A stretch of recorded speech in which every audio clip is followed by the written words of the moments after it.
이삭과 리브가 사이에서 쌍둥이가 태어나죠. 거의 동시에 세상에 나왔지만은 에서가 간발의 차이로 먼저 세상에 나왔기 때문에 형이 되었고, 야곱은 동생이 되었습니다. 동생 야곱은 아버지를 속이고 전통적으로 형이 받아야 될 그 축복을 가로챘고, 또 에서는 그 일로 인해서 대단히 분노했습니다. 그 분노가 창세기 28장 41절에 나옵니다. 그의 아버지가 야곱에게 축복한 그 축복으로 말미암아 에서가 야곱을 미워하여 심중에 이르기를 아버지를 곡할 때가 가까이 왔은즉 내가 내 아우 야곱을 죽이리라. 축복권 때문에 지금 집안에 대단히 큰 살기가 돌고 있습니다. 야곱은 그래서 형의 보복을 피해서 외삼촌 집으로 향하죠. 가는 길이 무슨 여행하는 것도 아니고 장사하기 위해서 가는 것도 아니고 형이 죽인다고 하니까 해를 당할까 봐 도피하는 그 인생길입니다. 그러니까 야곱에 가는 이 길은 소망도 없고 아무것도 기대할 수 없는 그런 나그네의 인생길이다, 그렇게 보면 됩니다. 길을 가던 야곱이 해가 저물어서 노상에서 잠을 청하죠. 돌을 베개로 삼고 잠을 자는 야곱, 얼마나 처량합니까?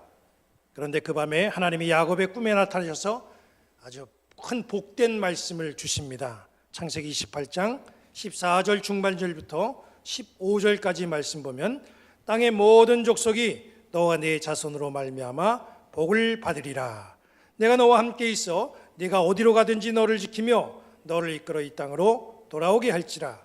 내가 네게 허락한 것을 다 이루기까지 너를 떠나지 아니하리라 하신지라 그랬습니다. 야곱은 아버지의 집을 나와서 이 가고 있는 이 길은 굉장히 낙심되고 그리고 소망이 없는 그런 불안에 쌓여있는 그런 나그네 길입니다. 왜 야곱이 이렇게 낙심했는가? 그것은 손에 아무것도 든 것이 없어서 그렇게 낙심된 것이 아니라 하나님은 아버지 집에 계시고 자기는 아버지의 집을 나왔기 때문에 하나님 없이 지금 길을 가고 있다, 이 생각이 야곱으로 하여금 굉장히 불안하게 하고 낙심하게 했다, 그런 겁니다. 이렇게 불안한 야곱에게 하나님이 말씀을 주셨죠.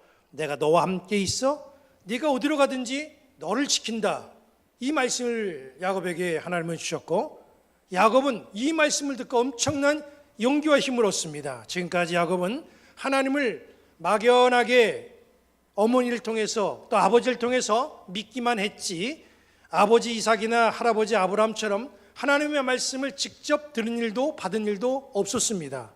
야곱은 비로소 이 베델에서 처음으로 하나님의 말씀을 듣게 된 거예요.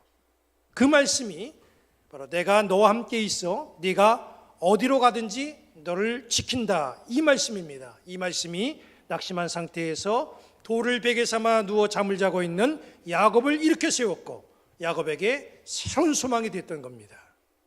하나님은 아버지 집에만 계시는 줄 알았어요. 그런데 그것이 아니었어요. 하나님은 길 가는 야곱과 함께 하셨고 야곱은 베델에서 그 사실을 확인했던 겁니다. 그래서 야곱이 창세기 28장 16절에 이렇게 고백하잖아요. 여호와께서 과연 여기 계시거늘 내가 알지 못하였도다.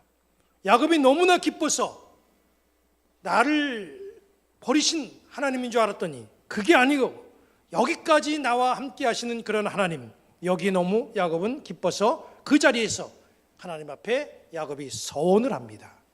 서원이라고 하는 것은 인간이 하나님 앞에서 행하는 자발적인 언약이죠. 서원의 내용을 보면 하나님과의 상호 교환 조건이 거기 담겨져 있습니다. 하나님이 저에게 이렇게 해주시면 저는 하나님 앞에 이렇게 하겠습니다. 이게 바로 서원이죠. 성경에 보면 서원한 경우들이 나옵니다. 사사기에 보면 입다라는 사람, 입다는 암몬 자손과의 싸움에서 하나님이 나에게 승리를 안겨주시면 내가 싸움에서 이기고 돌아올 때 제일 먼저 나를 반기는 그 자를 하나님 앞에 번제로 드리겠습니다, 이런 무모한 서원을 했어요. 그런데 하나님은 그 입다의 서원을 들어주셨죠. 싸움에서 이기게 하셨고 승리의 개가를 부르면서 돌아오게 했습니다.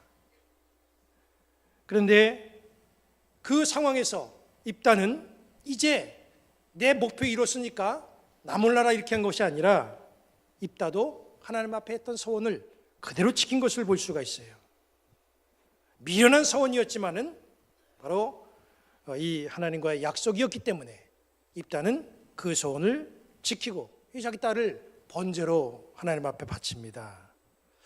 사무엘상에 나오는 한나도 보면 하나님께서 자기에게 아들을 주신다면은 그 아들을 하나님을 위해서 평생 일하게 하는 헌신자로 세우겠습니다. 그런 소원을 합니다. 그래서 하나님은 한나에게 정말 아들을 주셨어요.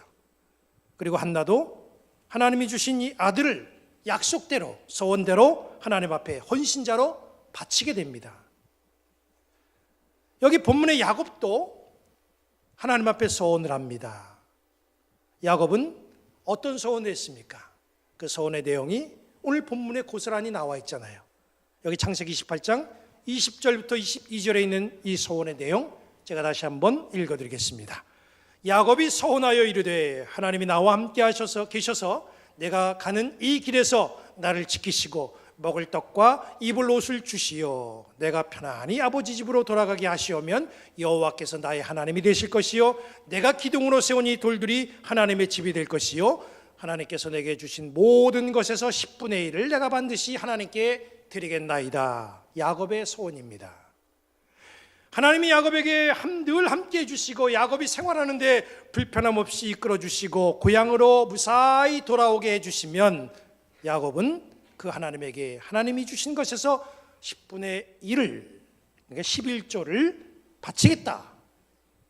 누구 권면하고 강권해서 이렇게 하는 것이 아니라 야곱이 자발적으로 그렇게 소원을 하는 거예요.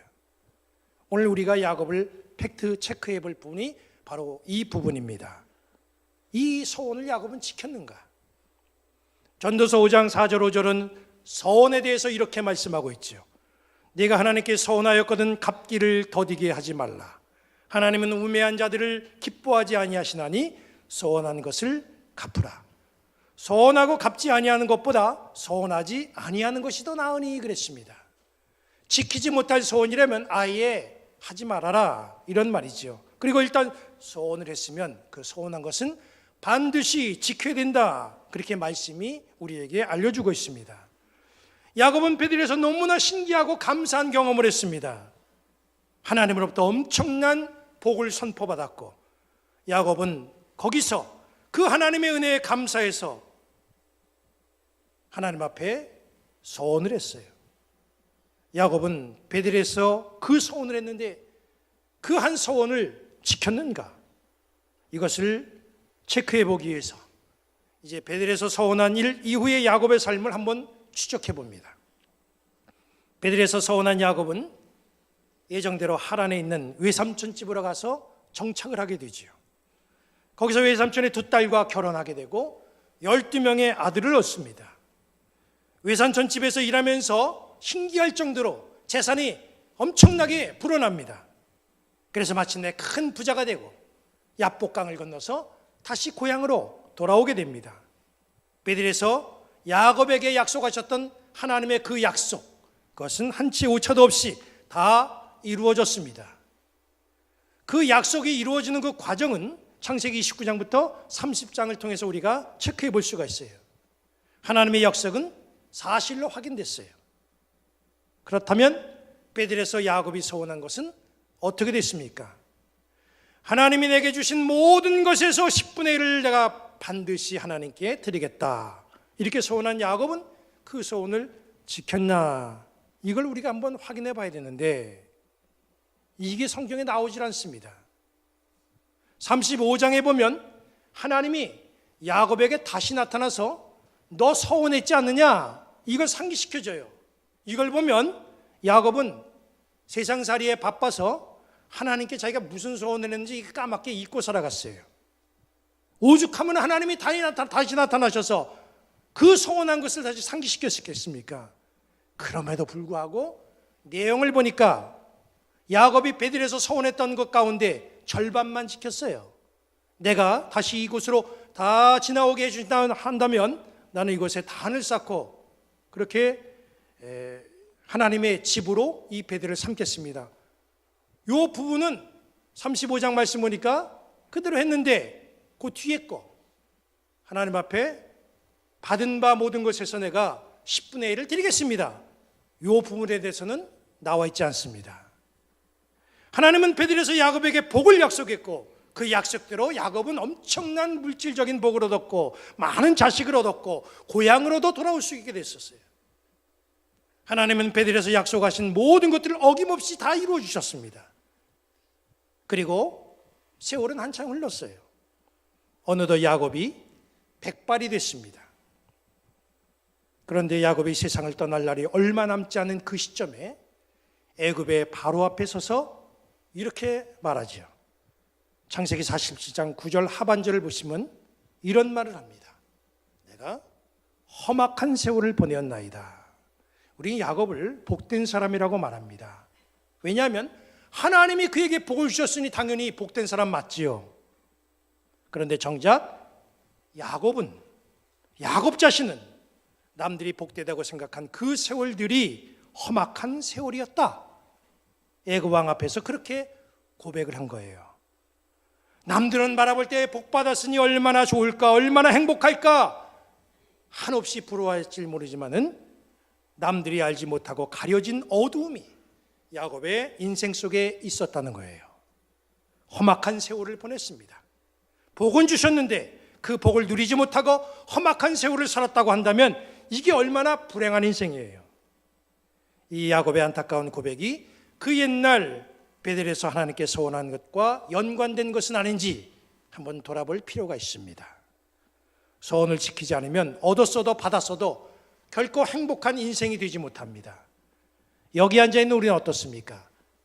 우리의 소원 문제 한번 체크해 보시기 바랍니다.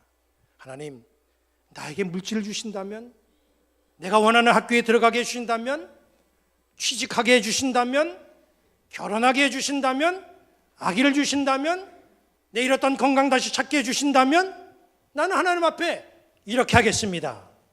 이런 조건 달고 내 자신을 위해서, 우리 자녀를 위해서, 손주들을 위해서 소원 기도할 때가 있죠. 내가 소원을 하고 하나님이 응답해 주셨을 때 하나님이 내게 바라던 것 이거 다 응답해 주셨으니 참 감사합니다 이러고 끝날 일이 아닙니다. 하나님이 나의 소망을 이루어 주셨으니 나도 하나님께 한 약속이 무엇인지를 상기하고 그것을 지키는 것, 이게 소원의 완성이지요. 하나님과의 신뢰관계에 있어서 소원은 굉장히 중요합니다. 하나님께 기도하고 응답받았으니 이제 나 몰라라 이렇게 할 수 없는 것이 우리는 인생을 살면서 끝없는 문제와 씨름하기 때문에 그래요. 학교 문제 해결하면 다 되나요? 취직 문제가 또 기다리잖아요. 취직을 하고 나면 답니까? 또 결혼 문제도 앞에 있었어요. 결혼하면 또 자녀 문제가 또 기다립니다. 하나 해결하면 또 다른 하나 기도 제목이 우리를 기다리고 있잖아요. 그렇기 때문에 하나님과 신뢰 관계를 쌓는 건 굉장히 중요한 거예요. 소원 기도를 통해서 하나님이 나에게 응답을 주셨다고 한다면 우리도 하나님께 결심했던 그 내용들을 지키고 실행해야 됩니다. 그래야 다음 기도 제목을 해결해 나갈 수가 있는 거죠.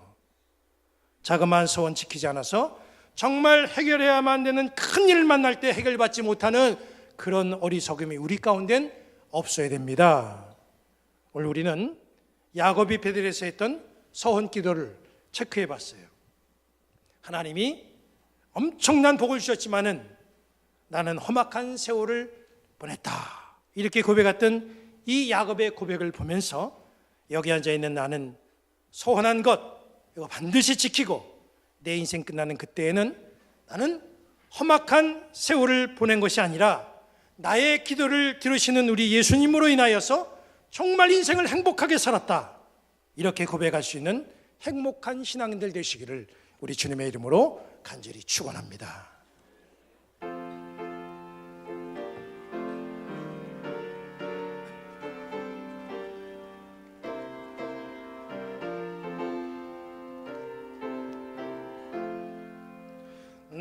놀라운 그 이름, 놀라운 그 이름, 놀라운 그 이름, 예수 내 주, 전능의 왕이요 만물의 주시니 놀라운 그 이름, 예수 내 주 선하신 목자 또 영원한 반석 전능의 하나님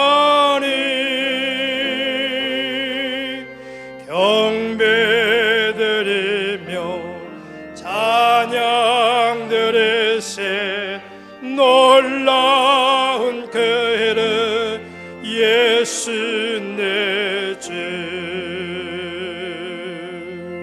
하나님이 여러분들에게 복을 주시고 여러분들을 지키시기를 원하며 하나님의 그의 얼굴을 여러분들에게로 비춰주시사 은혜 베푸시기 원하며 하나님이 그 얼굴을 여러분들에게로 향하시고 평강을 주시기를 성부, 성자, 성령의 이름으로 축원합니다. 아멘.